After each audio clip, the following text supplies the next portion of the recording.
welcome back to ESBR Boxing's YouTube channel. Delighted to be joined by Danny. We are still talking and thinking about the Naoya Inoue fight against Stephen Fulton a couple of days ago now, or yesterday, depending on when you're watching this video. Danny, thank you for joining me. I've watched back the fight a couple of times now. I'll be honest, I don't know if you have, but so glad it was on at a sensible time here in the UK. Just your thoughts on what was a very destructive performance from Naoya Inoue. Yeah, 100%, mate. It's strange. This is actually the first time me and you have spoke about the fight. This was just strange given the loads of videos we've done on it. I couldn't believe it, mate, honestly. As I'm sure you'll be only too happy to relay, I was in the poll you put in, picked Fulton points, and mate, after a round and a half, I was starting to feel very, very stupid. Like, honest, I didn't see many. I've seen people picking Inoue. I've seen people picking Inoue KO, but I didn't see anyone pre-fights predicting that sort of domination going into the fight. Like, cemented his place as pound for pound number one for me.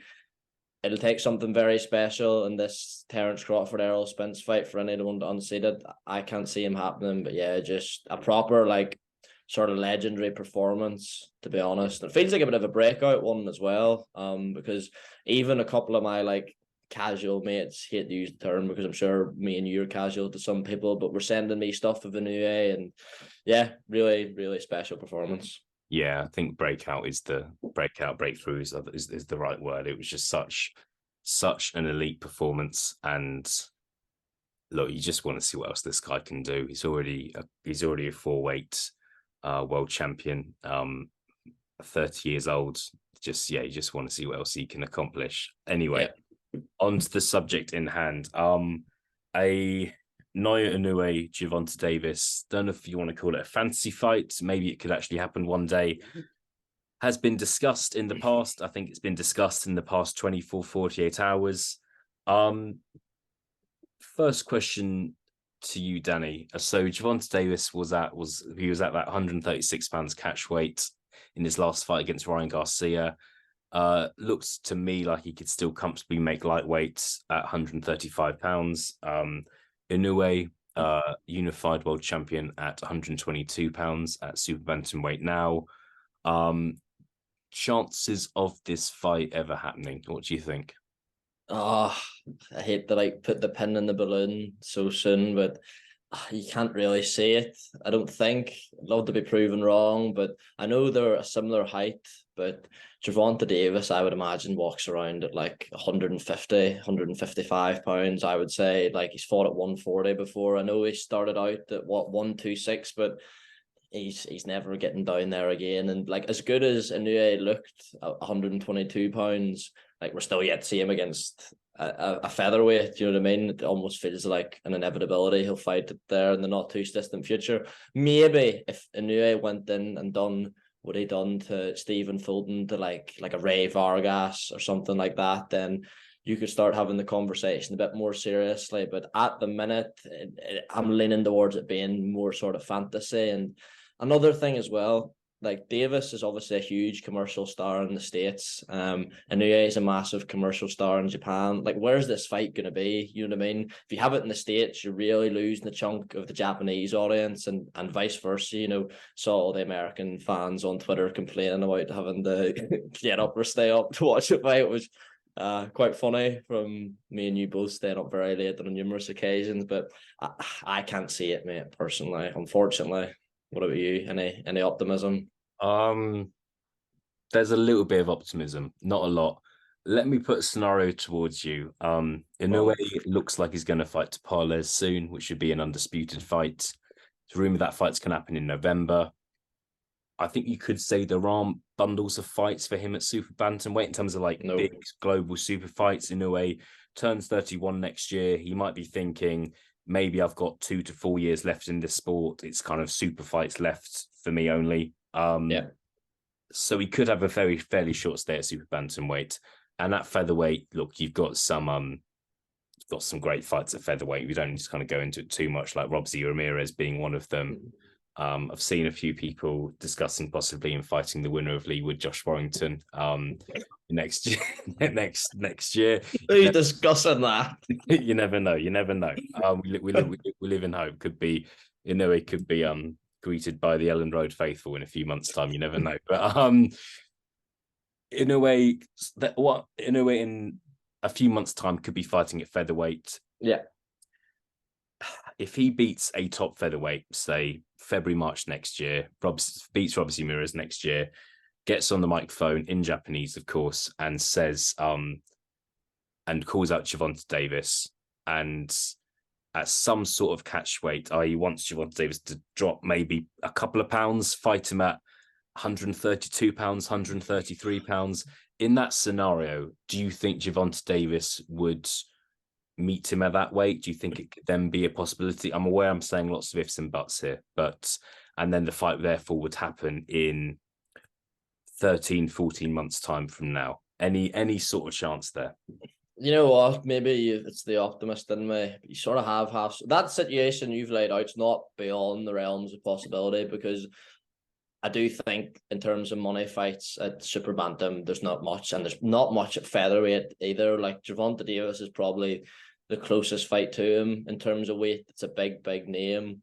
If they could find a way around it, I'm sure the thing is, like, Inoue was always a big star in Japan, but you would imagine this has made him an even bigger star. So there is the potential that even if it is in the States, like, loads of people in Japan will stay up or get up to watch it as well. I'd love to see it, and like, you couldn't even fully, I wouldn't say it's a foregone conclusion that Davis wins, to be honest. I'm not sure what you think or what the consensus is. Maybe that's something that'll get me abuse, but I don't know. I would give Inoue half a chance. But the thing is, like, with how sort of micromanaged Davis's career has been to this point, like, is he going to be put in with him? Like who do we, like, Davis is going to rematch Isaac Cruz next, and no disrespect to Isaac Cruz, and he gave him a good fight, but what does that do for people, and what does that say about, I think, they're happy just to keep sort of milking the train on him, fighting sort of, not, I don't want to say subpar opponents, but low risk opponents. But I don't know, mate. Hopefully, fingers crossed. Yeah, it would. I think a bit of a come down if he fights Isaac Cruz again. I think that the problem I have is if you look at the Ryan Garcia fight with that catch weight limit, the rehydration clause. 100%. Maybe there are other bits and bobs going on as well. It's kind of a miracle that fight actually happened. Looking back at it, and I just don't. And I also think Gervonta Davis has other big fights available to him in maybe the way that Inoue doesn't. Gervonta Davis versus Devin Haney, Shakur Stevenson, Lomachenko, maybe could happen. Those are all massive fights as well. If that fight did happen, the scenario I gave you, on a scale of 1 to 100, what chance would you give Inoue? 1 to 100. So, we're talking percentages. Maybe a 30% chance. Because, if you remember the first Daenerys fight, and I know Gervonta Davis is a bigger fighter. Daenerys' left hook is a sort of historical punch in boxing, and Inoue ate one flush. And obviously he was stunned for a couple of seconds, but legs didn't wobble. And I don't know. I think he's shown in recent fights that his feet are better than, certainly I sort of thought, judging by the Butler fight, that his feet might be a bit slow and he might struggle cutting off the ring. But I think that's maybe when you're up against someone who just wants to run as opposed to fight. But then taking a straight left hand from Davis up at 132 or whatever, at some point weight and weight classes has to come into it, and you would argue Davis and Inoue are the two biggest punchers at the lower weights. Certainly I would. So I know you would have to make Davis a favourite. I mean, he's fought at super lightweight, but I wouldn't rule out Inoue. I think it would be more likely to outbox Davis than stop him. I would say it'd have the speed advantage for me, better combinations, but you would have to make Davis a favourite. There are weight classes for a reason. Yeah, definitely. And I think to round this off, I think one thing about Stephen Fulton is he's not a puncher. No. And it would have been interesting if he was a puncher, and when he connected with Inoue on the odd occasion, what would have happened. And that's going to be interesting if Inoue does move up to featherweight next year, which I do think will happen. I really do. Yeah. I think he'll fight Tapales in November. He'll be a strong favorite. We expect him to win that fight. And then 100%. he'll wait around. I really do, which is really exciting. What about the Davis Cunningham winner? I think it's getting late now, Danny. It's like one of our 4 a.m. videos.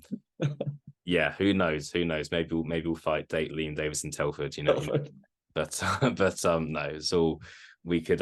Yeah, I think it's fun because in a way, you don't know how many weight divisions he could win in. There's been a comparison with Manny Pacquiao recently as well, when Pacquiao obviously won world titles in eight divisions, and Inoue's on 4, and people are talking about him possibly getting to 8. I had to feel like this. What I would say about Manny Pacquiao, no disrespect to what he's achieved, man was just to the gills. We're gonna forget about that. Okay, I'm not sure. I'm not. I don't think he was personally, but we'll move on to a different topic. But Naoya Inoue. So that's the final question. Inoue, 4-weight world champion.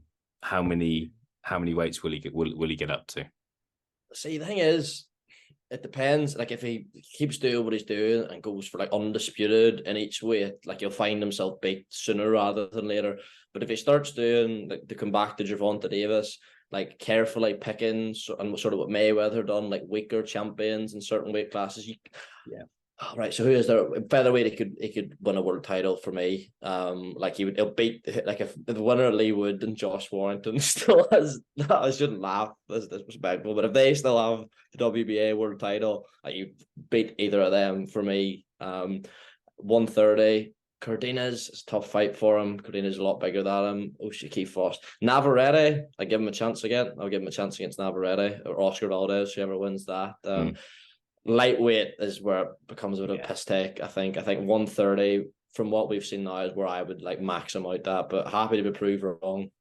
I agree, and I hope he doesn't do what Canelo did, because look, I'm a big Canelo fan, love Canelo, but if you look at when Canelo moved up in weight and fought Rocky Fielding, which was a bit of a joke, fought a 36, 37-year-old Cole-Lever light heavyweight. It's not the same as what Inoue's done and moved up and fought Stephen Fulton. No. So I don't think he will go down that route. I really don't. I think he will kind of keep moving up in weights. He might just keep moving up until he gets beaten. You never know. It's exciting. No.